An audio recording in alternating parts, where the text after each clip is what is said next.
जयाचार्य मोखणदा गांव के अंदर इतिहास के नए पृष्ठों का सृजन करते जा रहे थे। सबसे पहले उन्होंने मुनि मोड़ जी को 193 दिनों की तपस्या का 6 मासी तप का वारणा करवाया और दूसरे जो संत थे उनका नाम था मुनि खूबचंद जी।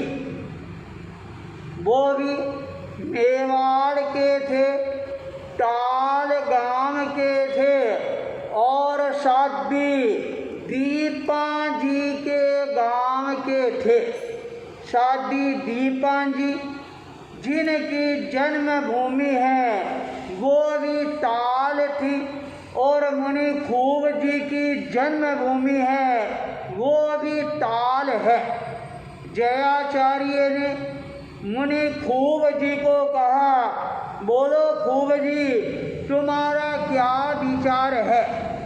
और तुम तो महासतिया जी दीपा जी की जन्मभूमि ताल के अंदर जन्म लेने वाले हो, तुम्हारे मन में क्या विचार है? क्या पारणा करना चाहोगे या और आगे बढ़ना चाहोगे? मुनि खूब जी ने जयाचार्य की इस बात को लेकर और अपने मन ही मन के अंदर एक तरह से हर्ष का अनुभव करती हैं और मन के अंदर विचार करते हैं, देखो आज जयाचार्य ने मेरी जन्मभूमि को याद किया और साथ के अंदर साध्वी दीपा जी को याद किया है। वाह वाह साध्वी दीपा जी, तूने अपने जीवन के अंदर जो चमत्कारी कार्य किए हैं वैसा कार्य तो कोई भी साध्वी है शायद ही कर सके। मुनि खूब जी के चेहरे पर प्रसन्नता टपकने लग जाती है। सभी लोगों का ध्यान है वह मुनि खूब जी पर केंद्रित हो जाता है और मुनि खूब जी मुनि मोड़ जी की तरफ देखना प्रारंभ करती हैं।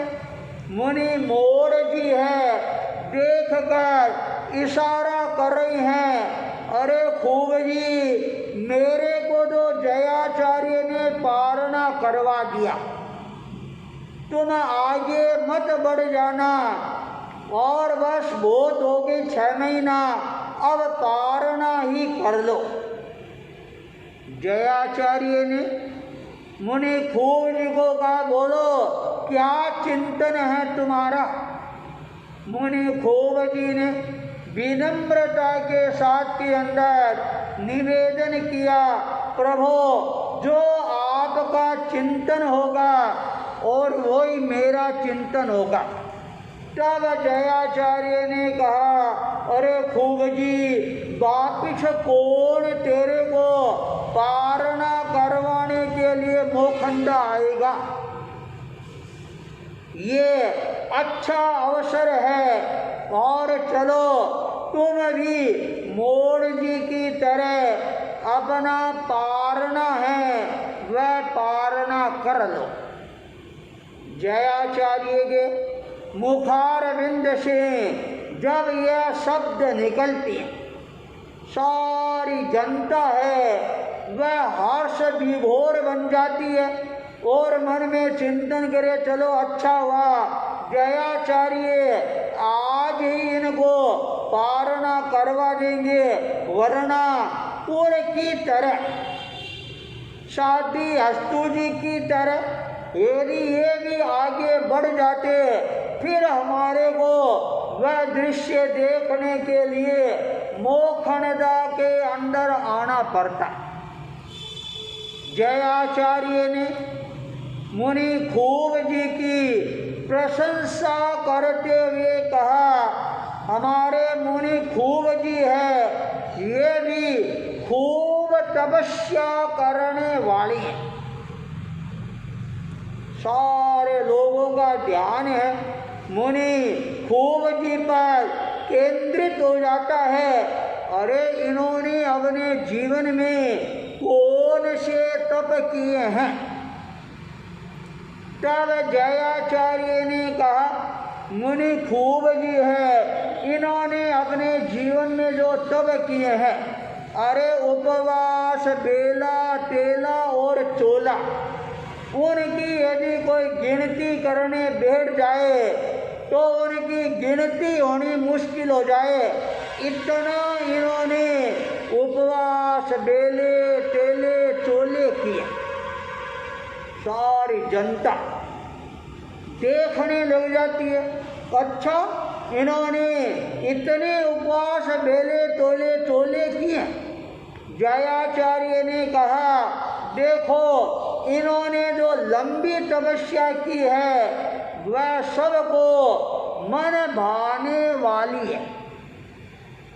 जयाचार्य ने कहा, मुनि मोड़ जी ने त्रेणमय के अंदर मुनि जीवो जी के साथ के अंदर जब चातुर्मास किया और उस समय इन्होंने लंबी तपस्या है वह प्रारंभ की थी। सबसे पहले इन्होंने 31 दिनों का तप तपा था। 31 दिन का नाम सुनते ही और लोगों ने कहा, अच्छा 1 महीने की तपस्या और मुनि खूब जी ने की। जयाचार्य ने कहा, अरे 31 के बाद के अंदर इन्होंने सीधा 41 दिन का तप तपा। लोग सोच रहे 31 का 41 कर दिया। अरे खूब जी, खूब तप तपा तुमने अपने जीवन में। जयाचार्य ने आगे कहा, 41 के बाद के अंदर इन्होंने 47 दिन का तप तपा। 47 के बाद के अंदर इन्होंने 52 दिन का तप तपा। और एक बार जब ये तप तपना प्रारंभ कर देते हैं, पिछला जो तप तपा था उससे कम तप तपने का नाम ही नहीं लेती हैं। आगे से आगे नई नई मन के अंदर कल्पनाएं करते रहते हैं और उन कल्पनाओं को साकार रूप है वो भी प्रदान कर देते हैं। उसके बाद इन्होंने अपने जीवन के अंदर 75 दिन का तप तपा। 2.5 मासी तक एक साथ के अंदर ये तपस्या का इन्होंने जो उपक्रम हमारे सामने प्रस्तुत किया वह वास्तव में सबको अपनी ओर आकर्षित करने वाला बन गया था। इसके पश्चात इन्होंने आगे बढ़कर 85 तप तपा। उससे पहले 71-75 की तपस्या है, यह एक बार और करते हैं। 2.5 मासी है, ये 2 बार इन्होंने अपने जीवन के अंदर की। और फिर इनके मन में भावना आती है, अब मेरे को और आगे बढ़ना है। और हमारे मुनि खूब जी ने फिर 3 महीने की तपस्या, 3 महीने से भी ऊपर 85 दिनों का तप तपा था। 2.5 मासियाँ 2 बार कर ली, 3 मासी और कर ली। और इस बार इनको मुनि मोर जी के साथ में मोक्षणदा चातुर्मास करवाया। क्या पता इनके मन में क्या भावना जगती है। और आज इन्होंने 6 मासी तप है और यह तप कर मोक्षणदा के अंदर आज छक्का छक्का कर दिया है। और देखो 2 छक्के हो गए।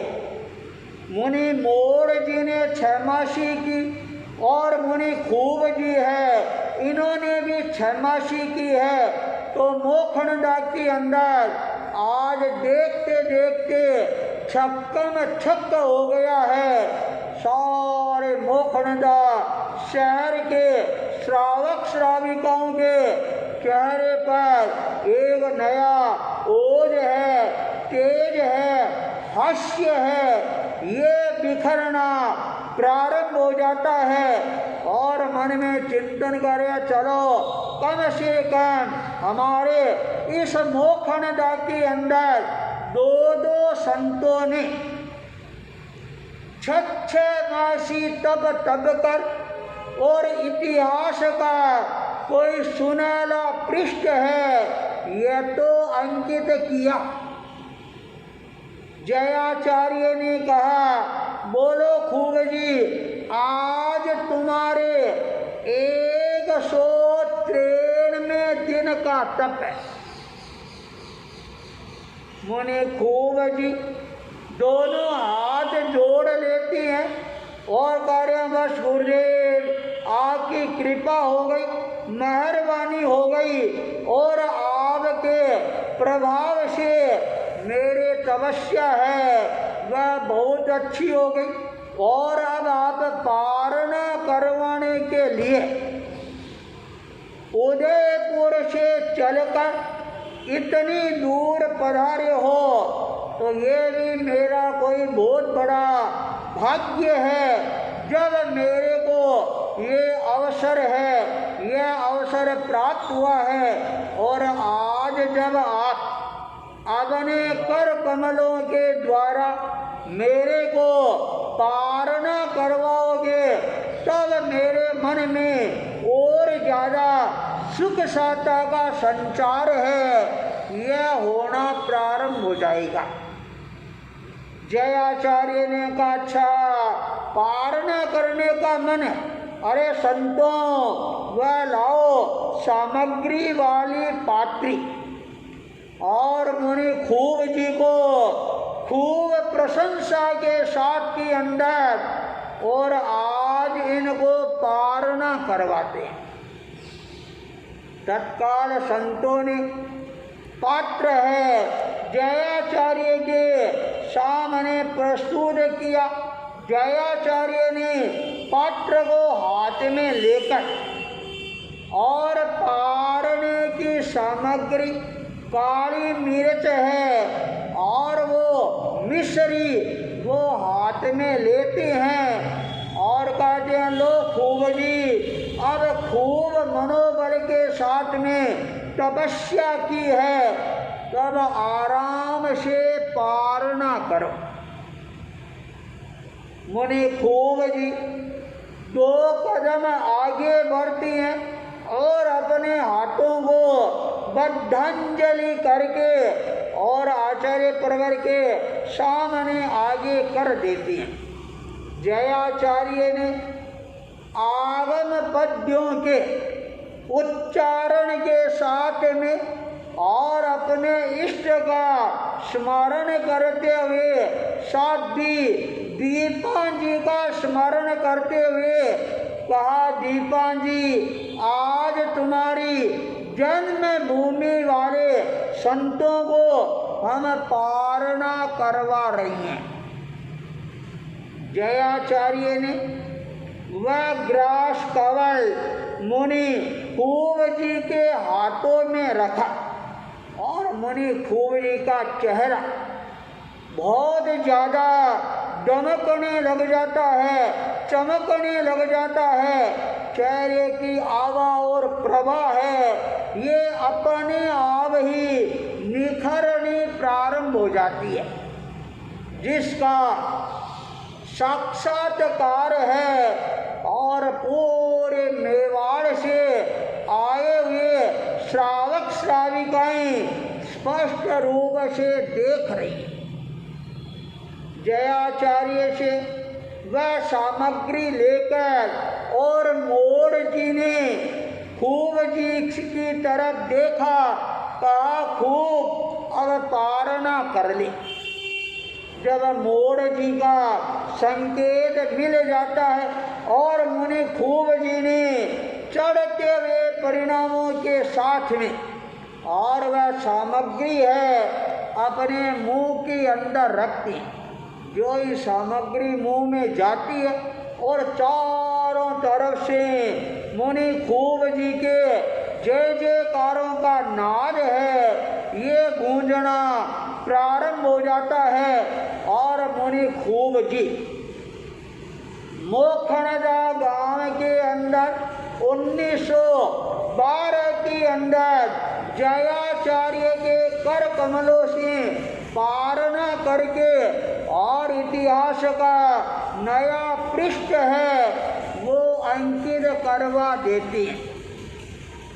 जब दोनों संतों का सानंद पारना हो जाता है, उस समय मोखणदा का श्रावक समाज है वह कृतज्ञता ज्ञापित करने के लिए खड़े होते हैं और निवेदन करते हैं, गुरुदेव आज आपका मोखणदा में पधारना हुआ और हमारे मोखणदा गांव के अंदर 4 तीर्थ का ठाट लग गया।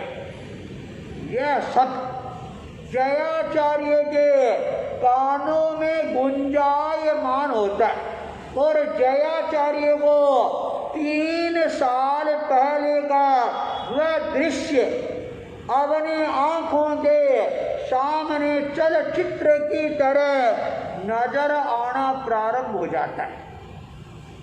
1909 के अंदर और इसी मोखणदा गांव में आए थे और उस समय मोखणदा गांव में क्या हाल बने थे।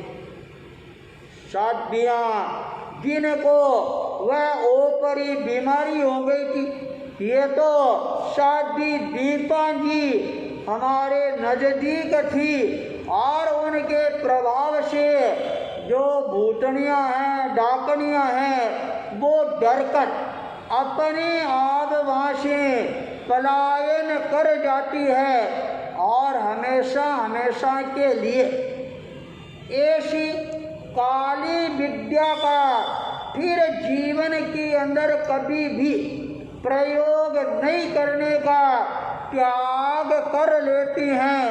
उस त्याग का ये प्रभाव है, वह नजर आया आज मोखणदा के अंदर। यह 6 मासी तप है, ये आज संपन्न हो रहा है। जयाचार्य के चेहरे की मुस्कान को देखकर और मोखणदा के लोगों को भी वो दिन याद आ जाता है। सारे लोग नतमस्तक हो जाते हैं और कार्य गुरुदेव हमारे गांव मोखणदा के अंदर आपका पदार्पण हो गया, पगलिए हो गए और पहली बार आचार्य बनने के बाद में पधारे थे, तो हमारे मोखणदा गांव का सारा जो मेल था वह मेल आपने हमेशा हमेशा के लिए समाप्त कर दिया। और आज मोखणदा पधारे हो और लगता है आपके आगमन से हमारे मोखणदा गांव के अंदर 4 चांद लग गए हैं और यूँ लगता है मोखणदा में आज दिवाली आ गई है और हर एक का चेहरा है वह दीपक की तरह प्रकाशवान नजर आ रहा है। जयाचार्य ने कहा ये सारा जो प्रभाव है ये है तप का प्रभाव।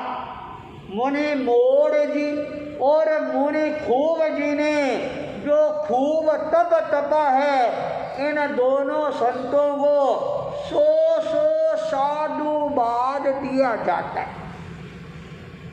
दोनों संत जयाचार्य का ये आशीर्वाद प्राप्त करके और अपने आप को जयाचार्य के चरणों के अंदर नतमस्तक बना देते हैं। जयाचार्य ने कहा तपस्या करने वाले हैं वो तपस्या करते हैं, पर जो साथ में 3 संत और थे उन्होंने जो सेवा का महान आदर्श उपस्थित किया वह और भी ज़्यादा उल्लेखनीय। तपस्या करना सरल, पर सेवा करना है यह बड़ा ही कठिन है।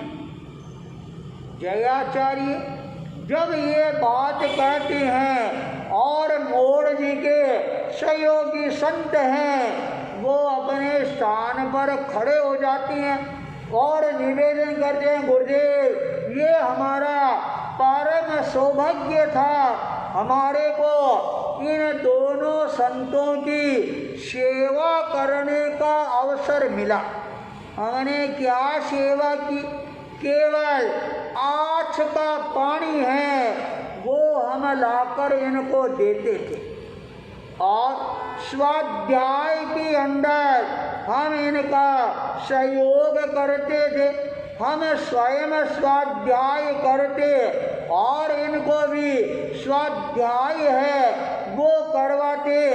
जयाचार्य ने कहा अरे यही तो सहयोग होता है, हाथ पैर दबा देना ये कोई बड़ी बात सेवा नहीं है। सेवा क्या है? तपस्या के अंदर जो हमारे परिणाम है उन परिणामों को और ज़्यादा ऊर्ध्वगमन बनाते रहना।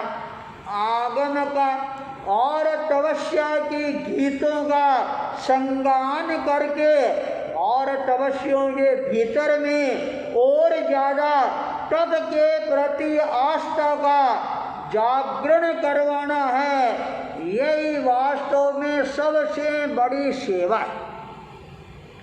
और इनको कुछ चाहिए नहीं, आहार पानी का त्याग था, केवल आँच का पानी। आँच पुराने समय के अंदर घरों के अंदर जब दही को मथा जाता और दही की छाछ बन जाती और उस छाछ को चूल्हे पर चढ़ाकर गरम किया जाता और उस बर्तन को जब नीचे रख दिया जाता तो वह जो छाछ होती उस छाछ पर पानी है वह ऊपर आ जाता। उस पानी को आँच कहा जाता। और गोगुंडा की मोखणदा के अंदर घर घर के अंदर गायें भैंसे होने के कारण ये आँच है यहाँ पर सुलभ हो गई और हमारे दोनों संतों की तपस्या है, यह तपस्या भी सहज संपन्न हो गई है। जयाचार्य ने सेवा करने वाले संतों को भी अपना मंगल आशीर्वाद है वह आशीर्वाद प्रदान किया और जब तपस्या का पारना है ये सानंद संपन्न हो जाता है तब सबके चेहरे पर अपने आप ही एक संतुष्टि की भावना है वह उजागर होने प्रारंभ हो जाती है।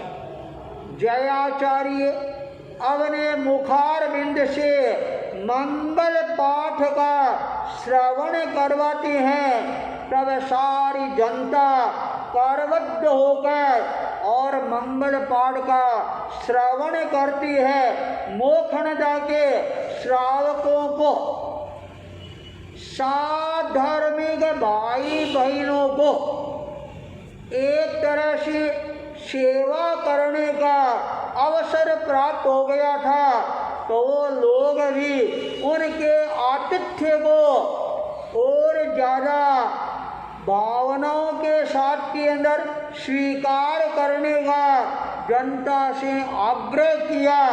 और साधुनिक भाइयों ने मोक्षदा के लोगों की भावनाओं को पूरा करने में भी कोई कमी नहीं रखी। और मोक्षदा के अंदर जब इतिहास के नए पृष्ठ का सृजन हो जाता है, जयाचार्य का अब जो ध्यान था वह ध्यान राजनगर की ओर केंद्रित हो जाता है, जहाँ पर मुनि अनोपचंद जी है वो तपस्या को आगे से आगे गतिशील और प्रवर्तमान बनाते जा रहे थे।